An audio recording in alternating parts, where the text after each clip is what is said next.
For 23 years, police possessed biological evidence from the man who killed Leslie Prieur. They did not know his name.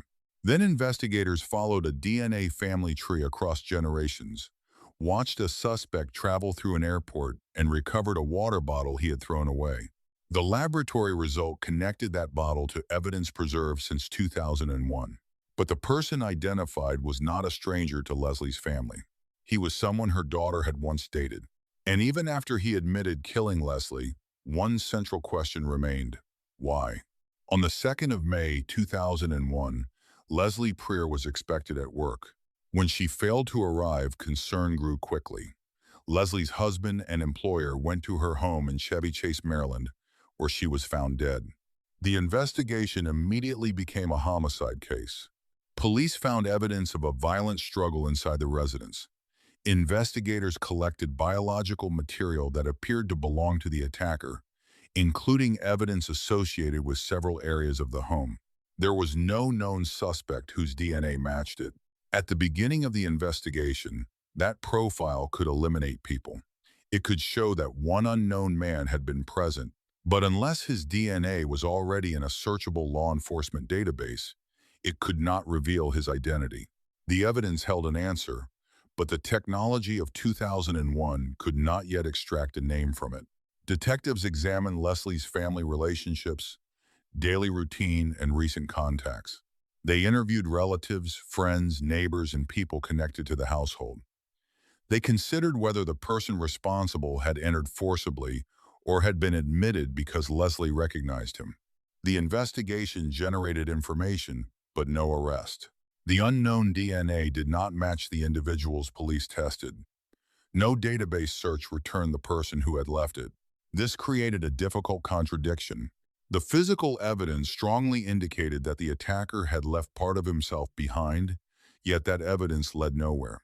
As months became years, the homicide moved into cold case files, but the biological material remained preserved. Traditional forensic DNA comparison works best when investigators already have two profiles. One comes from the crime scene. The other comes from a known person, an arrested offender, or an existing database entry. Investigators compare the profiles. A mismatch can exclude someone. A match can provide powerful evidence of a connection. But Leslie's case had no direct database match. The man represented by the crime scene profile had either never entered the relevant system or had never been required to provide a sample. The case did not lack evidence. It lacked the bridge between the evidence and a name. More than 2 decades later, a different form of DNA investigation would offer that bridge. In 2022, Montgomery County cold case investigators returned to Leslie's homicide. The evidence was examined again, this time with forensic genetic genealogy in mind. Instead of asking whether the unknown profile directly matched one named person in a criminal database, genetic genealogy asked a broader question. Did portions of that DNA resemble profiles voluntarily submitted by distant biological relatives? In September 2022, preserved blood evidence from the residence was submitted for specialized analysis. The objective was not to declare that a relative had committed the crime. A genealogy match identifies family connections, not guilt. Investigators still had to build family trees, examine records, and determine which members of an extended family could plausibly have been in Maryland in 2001. Then another detail changed the direction of the investigation. The genealogy work produced links to distant relatives. Those connections reportedly extended into a Romanian family line. Detectives began constructing a family tree, moving through births, marriages, locations, and generations. The process gradually narrowed the population from a large network of relatives to branches with possible connections to the Washington metropolitan area. A surname emerged: Gligor. Investigators then returned to the original 2001 case material. Buried within that old investigation was information that now looked more significant. Eugene Gligor had once dated Leslie's daughter. The unidentified DNA had not pointed investigators toward a random stranger. It had led them towards someone connected to the family. But genealogy alone could not prove that Gligor was the person who left the biological material. Police still needed his DNA. A genealogical lead is an investigative direction. It is not the same as a direct forensic comparison. A distant relative may share portions of DNA with many members of an extended family. Researchers can use those shared segments to build a family tree, but investigators must still identify and test the correct individual. Police could seek a warrant if sufficient legal grounds existed. They could also recover an item a person voluntarily discarded in public, provided the collection followed applicable law. Detectives began watching Gligor's movements. Their objective was simple but uncertain. They needed an object he had used, something likely to contain saliva or other biological material, and they needed to recover it without contamination. The opportunity came at an airport. At Washington Dulles International Airport, investigators observed Gligor with a plastic water bottle. He drank from it. When he discarded it, detectives recovered the bottle. The object was ordinary. It had no obvious connection to Leslie, her home, or a homicide committed 23 years earlier. But the mouth of the bottle potentially carried Gligor's DNA. The sample was submitted for comparison with the biological evidence collected in 2001. On the 9th of June 2024, detectives obtained the comparison evidence associated with Gligor. The resulting analysis produced a positive match. After more than 2 decades, the unknown male profile had a name. The scientific question was no longer who left the DNA. The investigative question became how that person was connected to Leslie's death. Detectives now examined the 2001 scene through a different lens. The DNA was not an isolated trace from an uncertain location. Authorities reported that the biological evidence associated with Gligor had been recovered from the crime scene, including material connected to Leslie's struggle. That context mattered. DNA can appear in a location for innocent reasons. Its importance depends on where it was found, what type of material produced it, and how it fits the rest of the scene. Gligor was known to the family through Leslie's daughter. That relationship provided a possible explanation for how he knew the household. But it did not provide an innocent explanation for the full body of biological evidence investigators attributed to him. Police prepared to make an arrest. On the 18th of June 2024, Montgomery County Police announced that the 23-year-old homicide had been closed by an arrest. Eugene Teodor Gligor, then 44, was charged with Leslie Preer's murder. For Leslie's family, the identity was difficult to reconcile with the person they remembered. This was not an unknown offender discovered in another state with no prior connection. He was someone who had once been within the family's social circle. Investigators had solved the identification problem, but the arrest introduced a new set of questions. What brought Gligor to the house? Why did the encounter become violent? And how had he avoided identification for so long? The answer to the final question was partly procedural. Police did not overlook a direct database match in 2001. There was no match to find. Gligor reportedly had no criminal history that would automatically have placed his profile in the necessary forensic database. The DNA could therefore remain searchable but unidentified. He continued living in the Washington area. Meanwhile, the evidence remained inside a police file, waiting for a technique capable of connecting an unknown profile to distant relatives who had never been involved in the crime. The case demonstrates an important distinction. DNA does not solve a homicide by itself. Its value depends on preservation, laboratory methods, databases, genealogy research, traditional records, and investigators who can test the resulting theory. In Leslie's case, each stage was necessary. The breakthrough can be understood as a chain. First, investigators preserved biological evidence in 2001. Second, specialists developed a profile suitable for genealogical comparison. Third, database matches revealed possible relatives.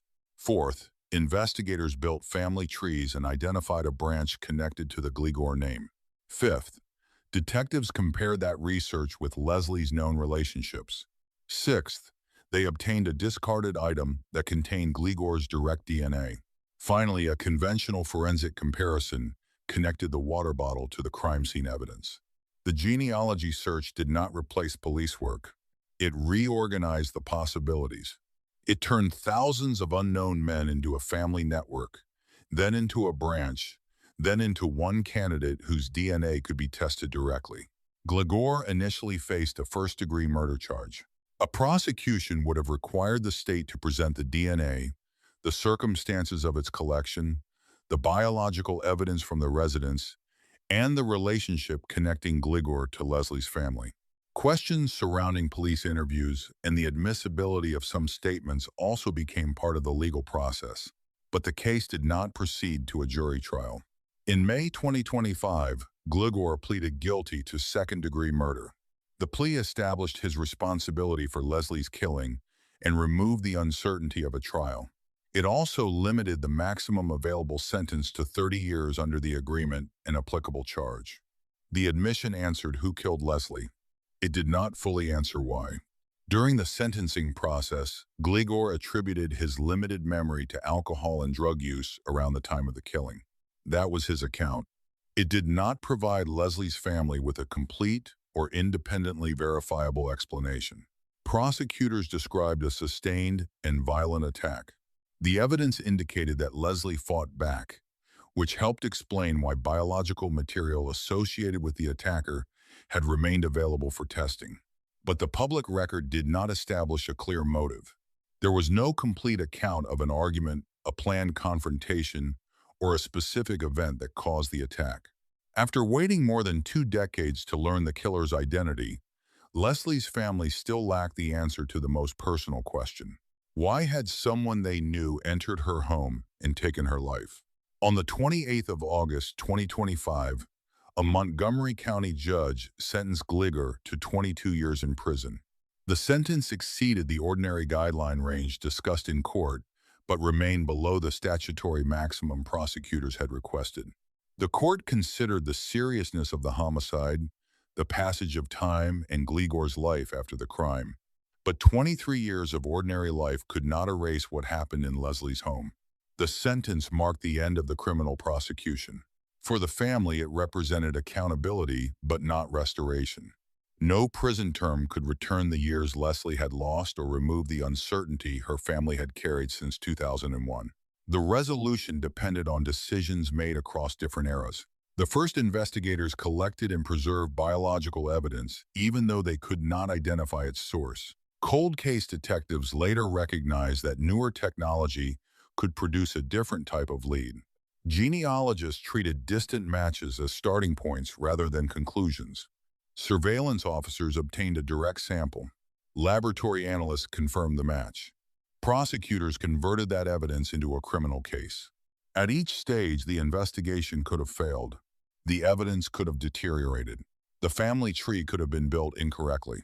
The discarded bottle could have been contaminated. A direct comparison could have excluded Gligor. Instead, every major stage supported the same conclusion. Forensic genetic genealogy also raises questions extending beyond Leslie's case. People who submit DNA to genealogy services may help identify relatives they have never met. Depending on database policies and user consent, a distant family member's profile can become one piece of a criminal investigation. Supporters argue that the technique helps solve serious violent crimes and identify human remains. Critics question how consent, privacy, and database access should be regulated. Leslie's investigation demonstrates both the power and reach of the method. The person whose genealogy data assisted the search did not need to know Gligor closely. The useful connection could exist several generations away, but the genealogical result did not convict him.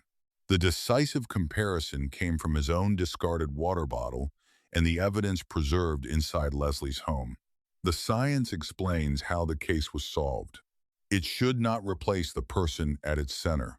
Leslie was a wife, mother, colleague, and friend whose absence continued long after the initial headlines ended. Her family lived through years in which suspicion could fall in different directions because no one could identify the man represented by the evidence. The eventual answer brought both relief and a different kind of pain. The killer was not entirely outside their world. He had been connected to Leslie through her daughter. The same relationship that made the identification shocking also helped investigators understand why the genealogical lead mattered. The legal case is resolved. Gligor pleaded guilty. The court imposed its sentence. The DNA evidence established the connection that investigators had sought since 2001, but the motive remains incomplete publicly. There is no detailed, independently confirmed account explaining what Gligor intended when he went to Leslie's home or what began the fatal encounter. That limitation matters. A responsible documentary should not fill the gap with invented jealousy, revenge, anger, or obsession. The evidence identifies the killer. It does not authorize anyone to invent the reason. For 23 years, the answer remained divided across three places. Part of it was preserved inside Leslie Preer's home. Part of it existed in the DNA of distant relatives. And the final confirmation was left on a plastic bottle inside an airport. Together, those pieces produced a name, an arrest, a guilty plea, and a prison sentence. Leslie's case shows why preserving evidence matters even when a laboratory cannot yet identify it. Technology changes. Databases grow. Investigators return to old files with new questions. The person responsible may believe that time has erased the trail, but in this case, the trail was not erased. It was waiting to be read. If you found this case fascinating, don't forget to like this video, subscribe to the channel, and turn on notifications so you never miss our next true crime documentary. Share this video with someone who enjoys real investigative stories, and let us know your thoughts in the comments below. Do you think forensic genetic genealogy is one of the greatest breakthroughs in modern criminal investigations, or does it raise important privacy concerns? We'd love to hear your perspective.